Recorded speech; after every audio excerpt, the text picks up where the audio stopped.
அதிகமான கொழுப்பு இருக்கிற பதார்த்தங்களும், அதிகமான சுகர் இருக்கிற பதார்த்தங்களும் ஏன் நம்மள வந்து ஒரு அடிக்டிவா வச்சுட்டுருக்கு? அதுவும் ஏன் திரும்பி திரும்பி இந்த மாரி ஃபுட்டுல போய் மாட்றோம்? இத திரும்பி திரும்பி ஏன் சாப்பிடணும்னு தோணுது? அனைவருக்கும் வணக்கம். நான் doctor Lakshmi Sivakumar, consultant diabetologist, Karunya Sukalaya diabetes care centre கும்பகோணத்துலருந்து பேசுறேன். எல்லாருக்கும் தெரியும், ஜங்க் ஃபுட் சாப்பிடுறது, கூல் ட்ரிங்க்ஸ் சாப்பிடுறது, நெறைய packaged foods, sugar foods, sweets அந்த மாரி ஃபுட்ட சாப்பிடுறதுனால சுகர் வந்து ரொம்ப அதிகமா ஏறும். உடல் பருமன் ரொம்ப அதிகமா ஆகும் அப்படிங்கிற விஷயம் எல்லாருக்குமே தெரியும். தெரிஞ்சாலும் ஏன் திரும்பி திரும்பி இந்த மாரி ஃபுட்டுல போய் மாட்றோம்? இத திரும்பி திரும்பி ஏன் சாப்பிடணும்னு தோணுது?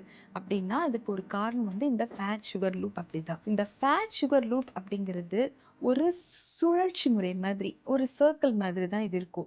இது வந்து டீட்டெயிலா என்ன அப்படிங்கிறது பார்ப்போம் நம்ம இப்போ. இது ஏன் வருது அப்படின்னா, அதிகமான கொழுப்பு இருக்கிற பதார்த்தங்களும், அதிகமான சுகர் இருக்கிற பதார்த்தங்களும் ஏன் நம்மள வந்து ஒரு அடிக்டிவா வச்சுட்டுருக்கு அப்படின்னா, அதுக்கு காரணம் வந்து நம்ம பிரெயின்ல வந்து டோபமைன் அப்படிங்கிற ஒரு ஹார்மோன் வந்து சுரந்துட்டுருக்கும். அந்த ஹார்மோன் வந்து என்ன பண்ணும்னா, ஒரு ஃபீல் குட் ஹார்மோன். நம்ம ரொம்ப நல்லா ஹேப்பியா இருப்போம் அப்படிங்கிற ஒரு ஃபீலிங் வந்து நமக்கு வந்து குடுக்கும். இப்ப நீங்க வந்து ஒரு சிப்ஸ் சாப்பிடுறீங்க, இல்லன்னா வந்து ஏதா ஒரு பானிபூரி சாப்பிடுறீங்க, வாங்கி சாப்பிடுறீங்க. இல்லன்னா வந்து ஏதா ஒரு ஜங்க் ஃபுட் ஏதாவது ஒரு ஸ்வீட் சாப்பிடுறீங்க அப்படின்னா, கேக் சாப்பிடுறீங்க, ஒரு பேஸ்ட்ரீஸ் ஏதாவது சாப்பிடுறீங்கன்னா, ஒரு ஹாப்பி ஒரு ஃபீலிங் வந்து வருது இல்லையா?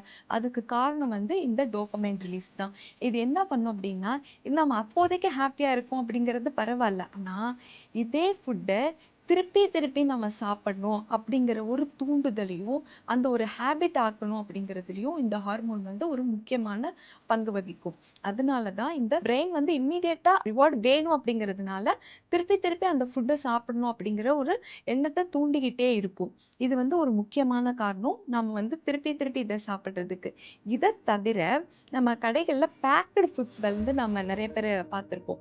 பிஸ்கட்ஸ் ஆகட்டும், இந்த சிப்ஸ் ஆகட்டும், இந்த மாரி பேக்கேஜ்டு ஃபுட்ஸ்ல எல்லாம் வந்து என்ன பண்ணுவாங்கன்னா, ஆப்டிமல் டோஸ்ல வந்து சுகரு, அதுக்கப்புறம் அந்த ஆயில் ஒரு ஃபேட்டு ஆயில் ஏதாவது, சால்ட் இதெல்லாம் வந்து அந்த ஆப்டிமல் டோஸ்ல குடுத்துருப்பாங்க. அது எப்படின்னா, அது நம்ம சாப்பிட்டோம் அப்படின்னா, அந்த பிளிஸ்ஃபுல் ஸ்டேட் அப்படிங்கிற வர்ற மாதிரி. அதனால தான் அந்த பேக்கேஜ்டு ஃபுட்டுக்கு குழந்தைங்கள்லேருந்து அடிக்ட் ஆகி, திரும்பி திரும்பி அது வந்து சாப்பிடணுங்கிற ஒரு கண்டிஷனுக்கு போறாங்க. இது வந்து இதுக்கப்புறம் என்ன ஆகும் அப்படின்னா, நம்ம சுகர் சாப்பிடுறோம், இதெல்லாம் சாப்பிடுறோம், ஜங்க் ஃபுட் சாப்பிடுறோம். உடனே ஒரு ஃபீல் நம்ம நல்லா ஃபீல் பண்றோங்கிறது ஓகே. இது கொஞ்ச நேரத்தில அது என்ன ஆகும் அப்படின்னா, ஒரு ரோலர் கோஸ்டர் மாதிரி நமக்கு எவ்ளோ ஹைட்டா அந்த இது ஏறிச்சோ, அவ்ளோ ஃபாஸ்ட்டா வந்து குறையும். ரோலர் கோஸ்டர் இறங்குற மாரி. இறங்குன உடனே நமக்கு என்ன ஃபீலிங் இருக்கும் அப்படின்னா, ஒரு எரிச்சலா இருக்கிற மாரி இருக்கும். கோவம் அதிகமா வரும். மூட் டிஸ்டர்பன்ஸஸ் அதிகமா வரும். இத வந்து நம்ம ஓவர் கம் பண்றதுக்கு திருப்பி நம்ம வந்து சாப்பிடுவோம். இந்த மாரி இந்த சாப்பிடுறது, இந்த எமோஷன்ஸ் இத மாத்தி மாத்தி திருப்பி திருப்பி பண்றதுனால தான் எல்லாருமே வந்து அதிகமான உடல் பருமன், அதாவது ஒபிசிட்டி அப்படிங்கிற ஃபேக்டருக்கு வந்து தள்ளப்படுறோம். இத தவிர நீங்க ஒரு முக்கியமான விஷயத்த நோட் பண்ணீங்கன்னா, இயற்கையா கிடைக்கிற எந்த ஃபுட்லயுமே வந்து இந்த காம்போ இருக்காது. அதாவது கொழுப்பு சத்து பிளஸ் சுகர், அதாவது ஃபேட் பிளஸ் சுகர் அப்படின்னு சொல்லி சொல்றோம் இல்லையா? இந்த காம்போ வந்து இயற்கையான உணவுகள்ல அவ்வளோ அதிகமா இருக்காது. இந்த காம்போ வந்து கேக்கு, ஐஸ்கிரீம்ஸு, பேஸ்ட்ரீஸு, அதுக்கப்புறம் இந்த fat plus mild sugar plus salt அப்படின்னு சொல்றாங்க. இந்த சிப்ஸ் ஐட்டம்ஸு இதுலலாம் தான் இந்த காம்போ வந்து நிறைய வந்து இருக்கும். இதே வந்து நம்ம இயற்கையா கிடைக்கிற ஃபுட்டுல வந்து நமக்கு இந்த மாதிரி காம்போலே இருக்காது.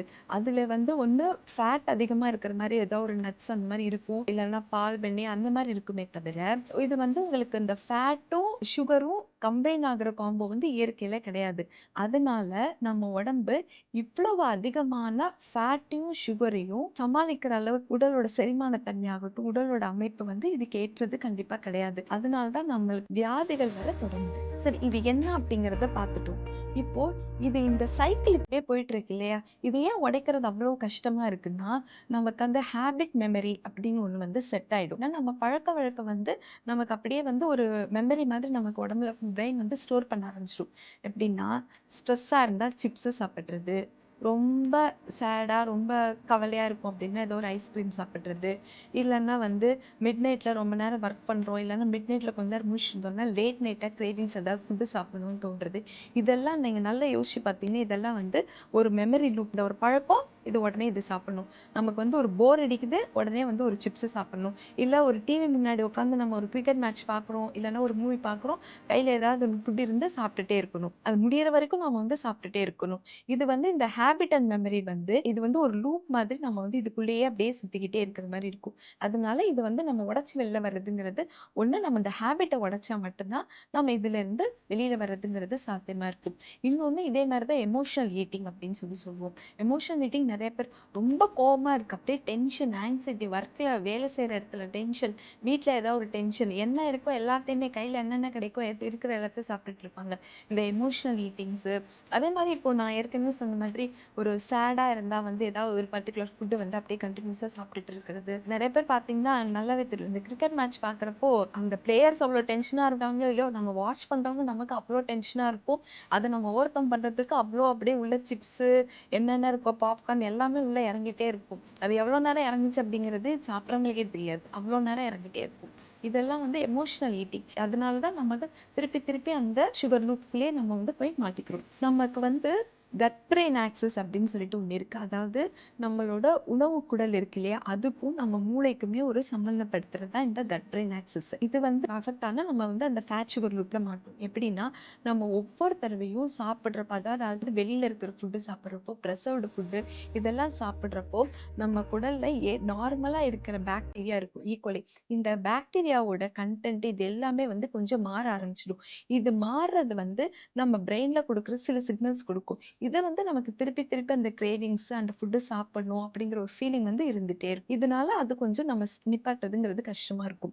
இன்னொன்னு வந்து நம்ம இத நிப்பாட்டணும் அப்படின்னு ரொம்ப நீங்க வில் பவரோட நான் வந்து இந்த மாதிரி கிரேவிங்ஸ் எல்லாம் நான் ஸ்டாப் பண்றேன். நான் இனிமே வந்து ஜங்க் ஃபுட்ட சாப்பிட மாட்டேன் அப்படின்னு நீங்க நினைப்பீங்க. நான் இனிமே வந்து நெறைய கூல் ட்ரிங்க்ஸ் குடிக்க மாட்டேன். இனிமே வந்து இந்த சிப்ஸ் சாப்பிடுறத விட்டுறேன் அப்படின்னு சொல்லிட்டு. நீங்க சடனா அத விடணும்னு நினைச்சிட்டு விட்டாலும், நீங்க கேள்விப்பட்டிருப்பீங்க. அந்த ஆல்கஹால் அடிக்ஷன்ல வந்து வித்ட்ராயல் சிம்ப்டம்ஸ்ன்னு சொல்லிட்டு.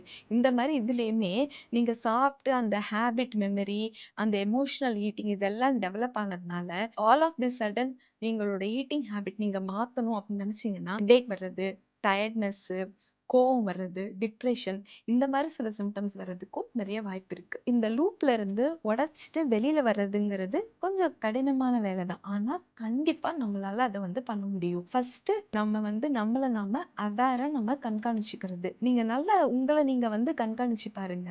நீங்க விழிப்போட நீங்க நல்லா யோசிச்சு பார்த்தீங்கன்னா, உங்கள நீங்க அப்சர்வ் பண்ணுங்க.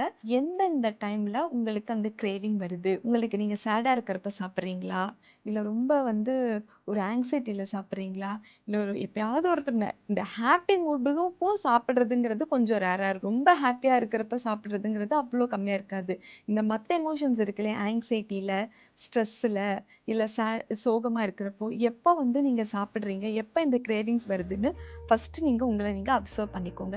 இது வந்து ரொம்ப ரொம்ப முக்கியமான ஸ்டெப். அடுத்து நம்ம என்ன பண்ணோம்னா, உங்களுக்கு நீங்க தெரியுது. நாம இந்த இந்த மூடுல இப்படி வந்தா நம்ம சாப்பிடுறோங்கிறது தெரியுது.